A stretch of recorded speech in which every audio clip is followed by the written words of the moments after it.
مزمل، اے چادر میں لپٹنے والے۔ اس آیت سے دو باتیں ہمیں معلوم ہوتی ہیں۔ قرآن پاک میں جیسے میں نے بتایا دیگر انبیاء کے بارے میں کہ انہیں ناموں سے مخاطب، لیکن آپ صلی اللہ علیہ وسلم کو صفات سے مخاطب کیا گیا ہے۔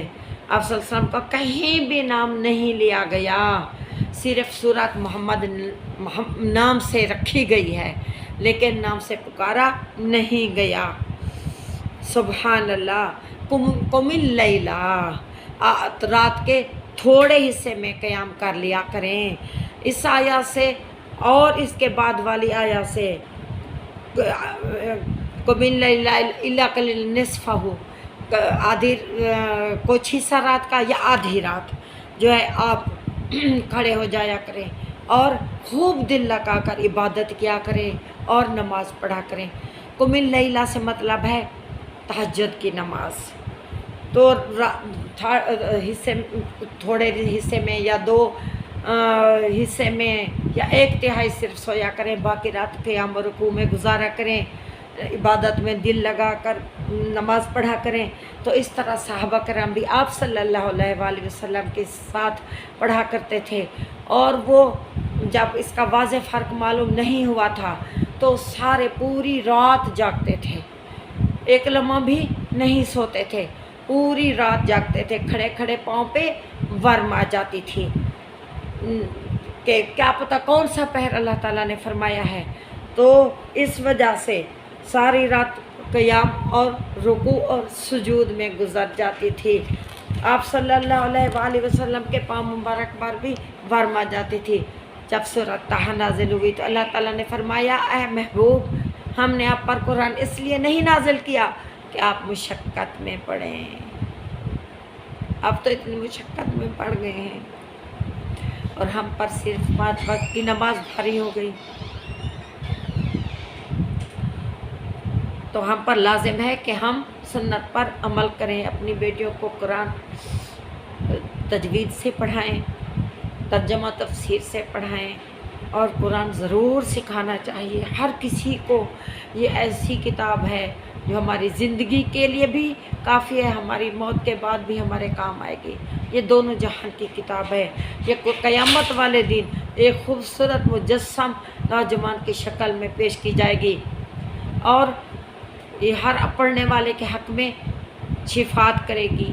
جیسے حجر اسود کو بھی ایک خوبصورت نوجوان کی وہ بھی شکل میں پیش کیا جائے گا۔ حجر اسود بھی قیامت والے دن قیامت کا پتھر ہے، یہ جنت کا پتھر ہے، جنت میں ہی چلا جائے گا۔ اور قرآن پاک بھی لوح محفوظ سے آیا ہے، یہ بھی جنت میں چلا جائے گا۔ یہ بھی ہر بندے کے حق میں گواہی دے گا، فلاں شخص مجھے پڑھتا تھا، مجھے چومتا تھا، مجھے سینے سے لگاتا تھا اور میری تلاوت کرتا تھا، مجھ سے بہت محبت کرتا تھا، باری لہا اس کے حق میں میری سفارش قبول فرما۔ تو اللہ تعالیٰ اس کی سفارش قبول فرمائے گا۔ اور حجر اسود بھی کہے گا کہ فلاں شخص آیا تھا، تیرے گھر کا طواف کیا تھا، تیرے گھر میں گڑ گڑایا تھا، میں دیکھ رہا تھا، میرا بوسہ لیا تھا۔ بے شک بندہ بوسہ نہیں لے سکتا، جو استلام کرتا ہے تو وہ بھی بوسہ ہوتا ہے۔ تو اللہ تعالیٰ ہر کسی کو یہ توفیق عطا فرمائے۔ اور قرآن کی تلاوت صبح کے وقت سورۃ بنی اسرائیل میں ہے کہ جو صبح کی تلاوت ہے اس میں فرشتے شامل ہوتے ہیں، تھوڑی سی بلند آواز میں کریں، فرشتے شامل ہو جاتے ہیں اور ہمارے حق میں وہ گواہی دیتے ہیں، وہ لکھی جاتی ہے۔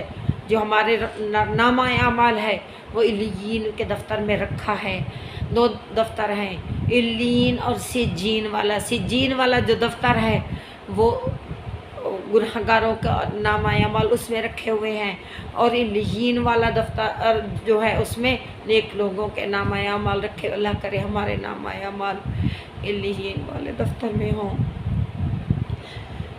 کوشش کرنی چاہیے کہ جو کچھ کمانا ہے یہی لمحے ہیں زندگی کے جو ہمیں اللہ تعالیٰ نے نعمت کے طور پر دیے ہوئے ہیں۔ جب دنیا سے چلے جائیں گے سلسلہ کٹ جائے گا، پھر مہلت نہیں ہوگی ہمارے پاس۔ یہی ٹائم ہے، اگر کمانا ہے تو ہم کما لیں، ورنہ ٹائم ختم ہو جائے گا ہمارے پاس۔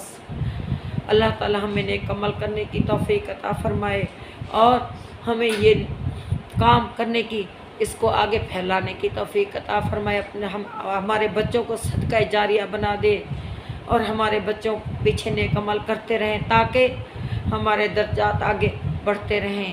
وآخر دعوانا ان الحمدللہ رب العالمین۔ ولاگ بڑا ہو جاتا ہے پھر کوئی دیکھتا ہی نہیں ہے، میرا تو چینل لگتا ہے پر کوئی دیکھتا ہی نہیں ہے، نہ کوئی ویوز ہوتے ہیں، نہ کوئی سبسکرائب کرتا ہے۔ تو اللہ تعالیٰ توفیق دے سب کو، آمین۔ وآخر دعوانا ان الحمدللہ رب العالمین۔